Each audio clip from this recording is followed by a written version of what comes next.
So, we're witnessing some of the most hideous characters that have ever been created in fiction, and they're not created for comical relief or to make people laugh. No, they're created based on an ideology that was started by 50-year-old hags in the American academia, which basically think that if we're going to show hideous people in entertainment, then hideous people are going to become acceptable and normalized, and everyone is going to like them. And it's kind of weird, because, yeah, hideous people exist in real life, and outside of the dating scene, people treat them normally. But, when it comes to dating, when it comes to human sexuality, you're attracted by stuff that you have no control over. So if you find someone attractive, you cannot unattract yourself from that person, and vice versa. If something is hideous, no amount of seeing it, no amount of stuffing it in your face is going to make you like it. So the 50-year-old hags from the academia were absolutely wrong in their theory, because all it does is it makes customers say, yeah, this looks like shit, I'm not going to buy it. And it's also, the fact that video gaming companies shouldn't be there in order to break societal norms and change morality. Like, it's not their job, especially not with my money, and especially if I don't agree with their morality. So anyway, Dragon Age has been promoting its character editor a lot. They're treating it as if it's something new that gamers have never seen. It's like, look, we have a character editor and you can make your own characters. And not only that, but even IGN is showing this shit as if they're absolutely proud of it.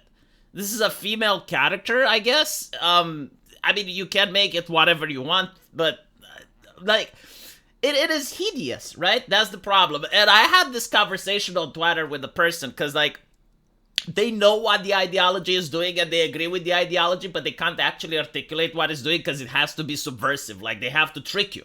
It's pronouns in the game, it's body type A, body type B, full-on gender abolitionist, but they can't say it's gender abolition because they want it to be subversive. They want you not to notice. This is why they get really upset when you actually say what it is.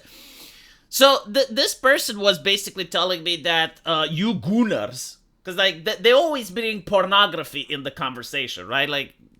These people are very bizarre. Their entire existence is devolved to human sexuality. You go on their Twitter and it's everything about various flags, paraphernalia, worshipping of human sexuality. They're some of the most thirsty people imaginable. They just don't like heteronormative stuff, right? They like furry stuff, they like gay stuff, but they don't like heteronormativity, and it disgusts them. So if you try to say that you want characters to be presentable again, they freak out, and they're like, no, you're a gooner, you must goon, you must be addicted to pornography. This is why you have these vile thoughts. This is why you don't want to buy this. This is why when you walk into a store and you see this product, you don't want to spend your $70 on it. It's because you have an addiction, my child. You are addicted to pornography. Your mind is working on pornography.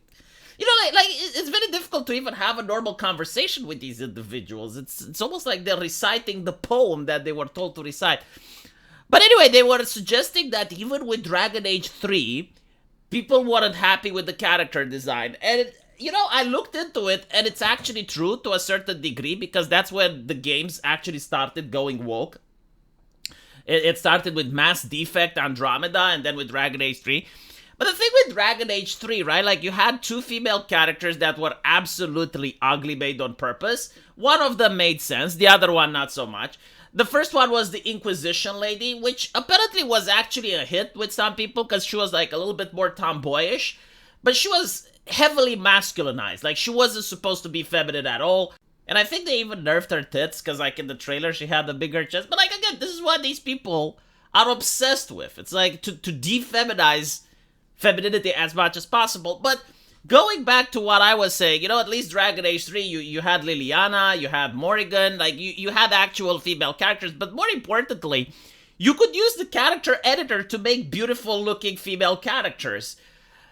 Now, apparently you can do this with this game as well, but it's a chore. You actually have to spend time to make beautiful characters, while in the previous Dragon Ages, it was very difficult to make a comically looking character. It was more difficult to make an ugly one, because, apparently people like aesthetics and stuff. Imagine buying a car, imagine buying a Porsche, and it's muddy, it looks like shit, it's got broken windows, but hey, it runs very well, right? Like, it fits the purpose of a car, but it looks awful, it's rusty, it's not presentable at all. People won't like that, right? And the answer, it's like, oh, so you just want to break the traffic violation and speed, and it's like, no, you're mentally deficient. No, like, people just want the product to also look good besides doing what it's supposed to do. But anyway, yeah, you had that chick, the Inquisition lady, which was a little bit weird. But you also had, like, the Tumblr Archer, and that was, like, the unhinged character. Like, that is when you're going to notice that the industry is moving towards these types of characters, which were absolutely obnoxious, made disgusting on purpose. Like, it looks horrible. Every time she opens her mouth, there's more cringe coming out. So yeah, like, this is what people were complaining about Dragon Age Inquisition. It was that particular character especially. But again, at least that game, you actually did have, like, some feminine characters. Although I think that's when they removed the Lust Demons as well, right? Because you used to have in Dragon Age 1 and 2, Lust Demons, which were a little bit more feminine looking, but, like, they weren't the problem until the left came in. So yeah, I would say that Dragon Age 3 was definitely the beginning for this shit. The game itself was pretty bad. I tried finishing it 5, maybe 6 times. I couldn't get myself to it. It was a grind fest. These people lack creativity. It goes hand in hand. Like, when you see this type of artistic design, it's usually that competent people that actually are creative and know how to do their job, that they will not be able to work with these individuals that are making these executive decisions. Because the individuals making this are such bigots, and they just cannot tolerate anyone with any dissenting opinion, to the point where if you're a creative person and you're the best in the business, they won't work with you. And they're like, no, you're racist, you're homophobic, you're bigoted, yada, yada, yada. And they get you fired. Now, what's interesting is that the lead writer from Dragon Age admits that the style leaves him cold. Right, now this is what he says in public, and take into account that he's trying to be diplomatic, so what he actually thinks is probably far worse.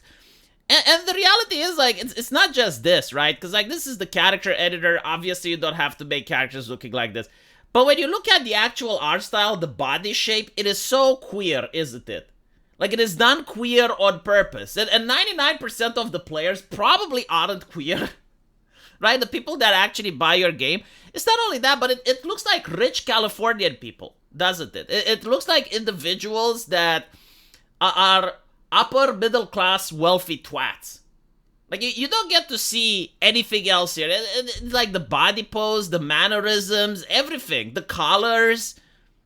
They don't resonate. You know, these people don't look like they have grace. They don't look like they're cool. They don't look like they're sexy or anything like that. It's just like the Tumblr aesthetics. It's the Tumblr art style, which was designed in order not to be appealing. And this is what they went with every single character. And look at this absolutely unhinged take towards your customer. Like, towards the people you want money from. It is so bizarre. Like, you want these people to give you money and you insult them. That's such an interesting American tactic. Let's see how it will work out for them. But apparently, the females aren't hot enough. And you can see how triggered he is based on how he is writing, right? Like, again, the purpose is gender abolition.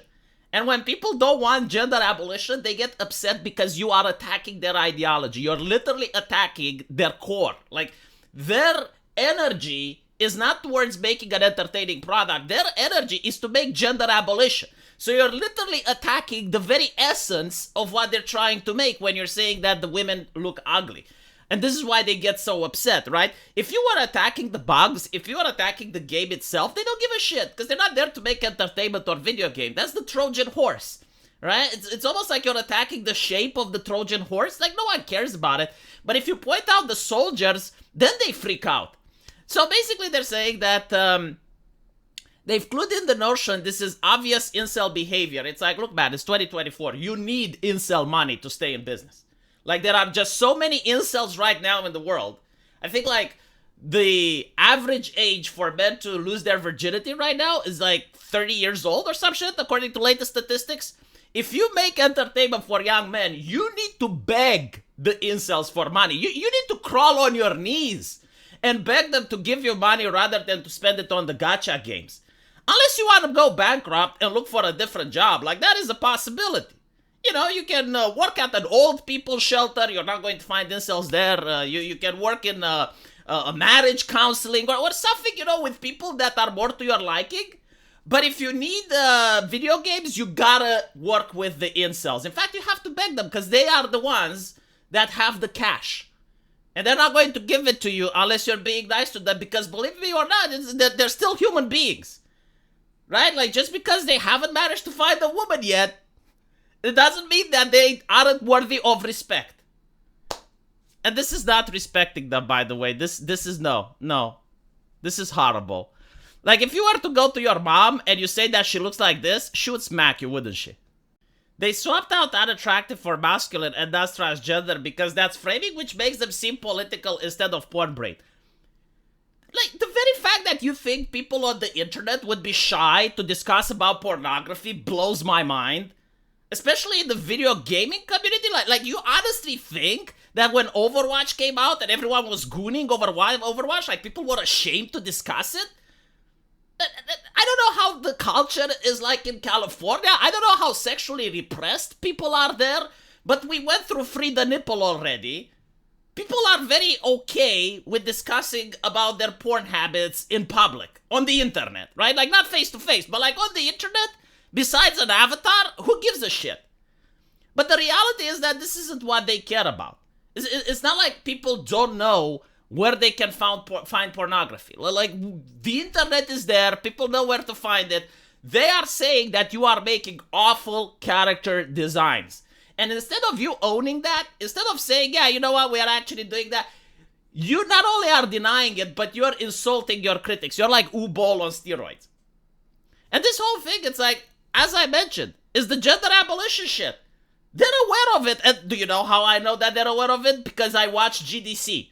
This is literally what the activists are talking about and the consultants. They're actually saying it's like, oh, women come in different shape and sizes, so we need to make sure that we include all of them. They don't do this for men, by the way. Like, notice how all the men are masculine? Like, you're not going to get a male character that looks feminine. But for some interesting reason, it's like, the argument is like, oh, the women come in different shapes and sizes. This is the only shape and size that they know how to make. This is it. This is like the alpha and the omega for these people now. And, you know, no one wants to buy this. It doesn't sell. I have noticed over 50 masculine jawlines on female characters coming up this year alone. And this is like bewildering. Like, what are you doing? Who are you making this product for? Here I am recalling how this has been a thing ever since some dude whined 10 years ago about Cassandra actually being a man, posting over and over about what her giant jaw, posing phrenology pics to show that his pee-pee remained flaccid.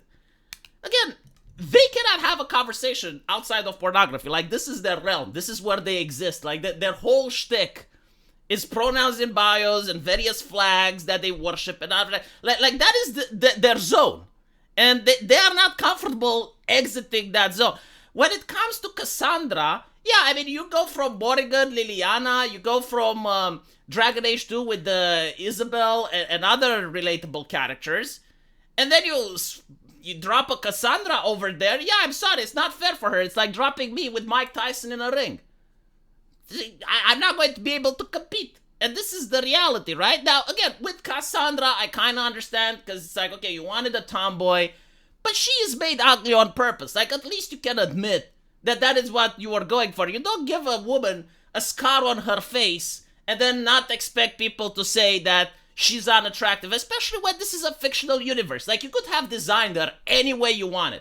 You could have made her in any way you wanted, but you chose specifically to make her in a way that you knew she's not appealing. And by the way, years later, how many people talk about Cassandra? How much merchandise has she sold? How many people even remember Cassandra fondly? Now let's talk about Talizora. Like, I rest my fucking case. Let me know what you guys think.